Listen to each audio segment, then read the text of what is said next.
मेरी, मुझ पर रहे नजर तुम्हारी। माफ कर दो गुनाहों को मेरे, तुम बिन दुनिया दुखियारी। ये खुदाया दुआ है मेरी, मुझ पर है नजर तुम्हारी। माफ कर दो गुनाहों को मेरे, तुम बिन दुनिया दुखियारी।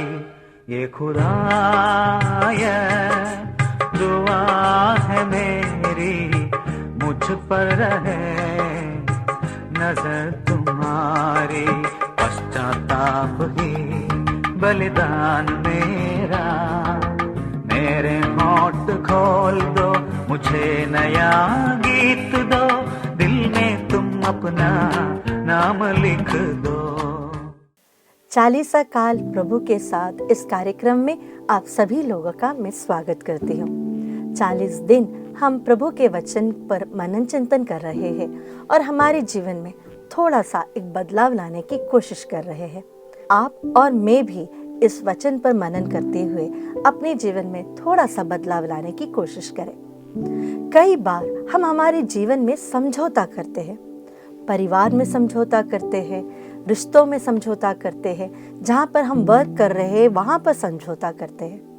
लेकिन गलती से जाने या अनजाने में हम पाप के साथ भी समझौता करते हैं। आइए आज के मनन चिंतन के लिए हम पढ़ेंगे संत मार्कुस का सुसमाचार अध्याय 9 पद संख्या 42। जो इन विश्वास करने वाले नन्हों में किसी एक के लिए भी पाप का कारण बनता है, उसके लिए अच्छा यही होता कि उसके गले में चक्की का पाट बांधा जाता और वह समुद्र में फेंक दिया जाता। प्यारे भाई और बहनों, कई बार हमने भी पाप के साथ समझौता किया है, हमारे शब्द के द्वारा और कई बार हमारे कार्यों के द्वारा हम भी दूसरों को पाप के प्रलोभन में गिरा देते हैं। हम कभी भी पाप को सीरियसनेस में नहीं लेते हैं। हम सोचते हैं ये तो फैशन है, ये तो ट्रेंड है, ये तो चलता है। थोड़ा सा सिगरेट पीना, थोड़े से नशे की आदतों को रखना, गलत रिश्तों में पड़ना, गलत वातावरण में जाना, ये तो चलता है। पाप के साथ समझौता करना, इसका अर्थ है कि हम पवित्र आत्मा से दूर हो रहे हैं। जहाँ पर पाप है वहाँ ईश्वर कभी नहीं हो सकता। हम पाप को कभी भी सीरियसली नहीं लेते हैं और यहाँ पर प्रभु हमसे स्पष्ट रूप से कहते हैं कि अगर हम कोई भी एक छोटे से व्यक्ति के लिए भी पाप का कारण बन जाए तो हमारे लिए यह अच्छा होगा कि हम समुद्र में गिर जाए या डूब जाए।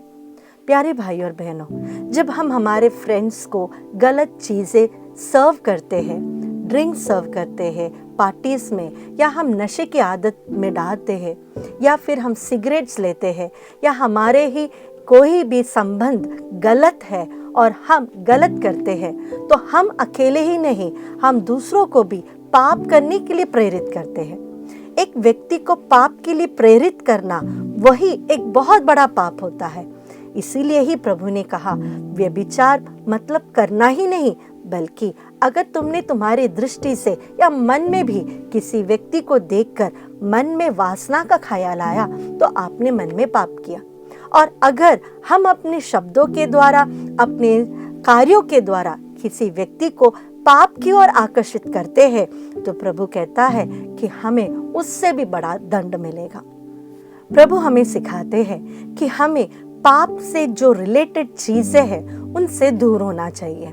वो वस्तु हो या एक रिलेशनशिप हो या एक जगह हो, जहां पर पाप हो सकता है, जिस व्यक्ति के द्वारा हो सकता है या जिस चीजों के द्वारा हो सकता है या किस समय में हो सकता है, हमें पाप से रिलेटेड हर चीजों से घृणा करनी चाहिए और हमें उससे दूर होना चाहिए।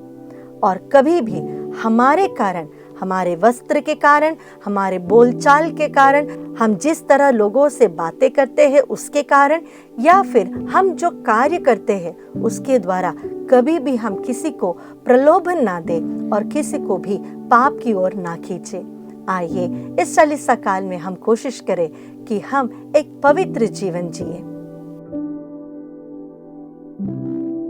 प्यारे प्रभु जी, आप इस परम प्रसाद में उपस्थित हो, आप पवित्र हो, पावन हो। प्यारे प्रभु, आपने हमें पवित्रता की ओर बुलाया है।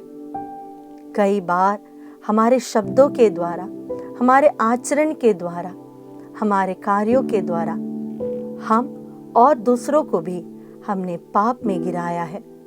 प्यारे प्रभु, आपके पवित्र लहू से हमें धो दीजिए, हमें शुद्ध कीजिए, ताकि हम पाप से घृणा कर सके और एक पवित्र जीवन जी सके। यही प्रार्थना हम करते हैं हमारे प्रभु यीशु के मीठे नाम पर। आमीन।